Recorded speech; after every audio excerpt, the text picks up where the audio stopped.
Hello, ഇന്ന് എൻ്റെ സുഹൃത്ത് എനിക്ക് കുറച്ച് മാങ്ങ കൊണ്ട് തന്നു കേട്ടോ.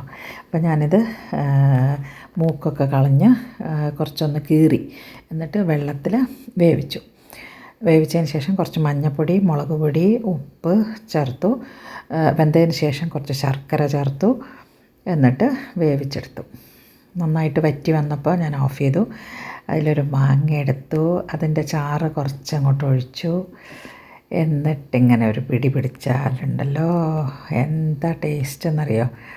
ഭയങ്കര ടേസ്റ്റാണ്. നല്ല മഴ ഇങ്ങനെ പെയ്യുമ്പോൾ ഈ മാങ്ങ ഇങ്ങനെ കഴിക്കാൻ, അതിൻ്റെ തൊലി പൊളിച്ചിങ്ങനെ കഴിക്കുക, അത് കഴിഞ്ഞിട്ട് അതിൻ്റെ അണ്ടി ഇങ്ങനെ ഇമ്പി കഴിക്കുക. സൂപ്പർ ടേസ്റ്റാണ് കേട്ടോ.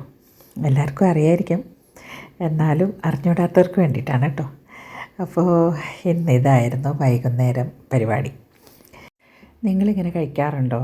കമൻറ്റ് ചെയ്യൂ കേട്ടോ.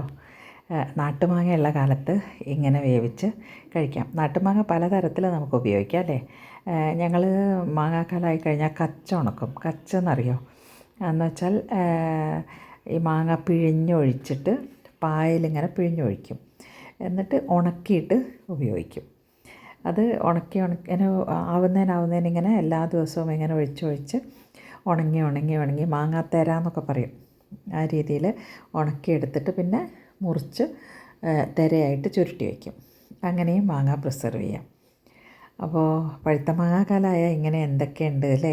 പലതരത്തിൽ നമ്മൾ മാങ്ങ ഉപയോഗിക്കും അല്ലേ. മാങ്ങ കറി ഉണ്ടാക്കും. പഴുത്ത മാങ്ങാക്കറി ഭയങ്കര സൂപ്പർ ടേസ്റ്റാണ്. അത് ഞാൻ വേറൊരു വീഡിയോ ഇടാം കേട്ടോ. അപ്പോൾ മാങ്ങാക്കാലമായാൽ ആ ഒരു എന്താ പറയുക, പഴയ ഓർമ്മകളൊക്കെ തിരിച്ചു വരുന്ന ഒരു കാലമാണ് അല്ലേ. എല്ലാവർക്കും അങ്ങനെയായിരിക്കും എന്ന് കരുതുന്നു. നിങ്ങൾ എന്തൊക്കെയാണ് ഇങ്ങനെ ഉണ്ടാക്കുക എന്നുള്ളത് കമൻറ്റ് ചെയ്യൂ കേട്ടോ. അപ്പോൾ ഞങ്ങളിങ്ങനെയൊക്കെയാണ് പഴുത്ത മാങ്ങ ചെയ്യുക. ഇതുപോലെ വേവിച്ചിട്ട് കഴിക്കും, കറി വെച്ച് കഴിക്കും, പിന്നെ ഉണക്കും, മാങ്ങാത്തേര ഉണ്ടാക്കും. മാങ്ങ വലിയ മാങ്ങയൊക്കെ ആണെങ്കിൽ മുറിച്ചിട്ട് നമുക്ക് ഡ്രൈ ചെയ്തിട്ട് ഉപയോഗിക്കാം. അത് പിന്നേക്ക് നമുക്ക് മാങ്ങാക്കറി ഉണ്ടാക്കാനും അങ്ങനെയുള്ള കാര്യങ്ങൾക്കൊക്കെ ഉപയോഗിക്കാം. വെറുതെ കഴിക്കാനും നല്ലതാണ് പഴുത്ത മാങ്ങ ഉണക്കി കഴിഞ്ഞാൽ. അപ്പോൾ പല രീതിയിൽ നമുക്കത് പ്രിസർവ് ചെയ്ത് വെക്കാം.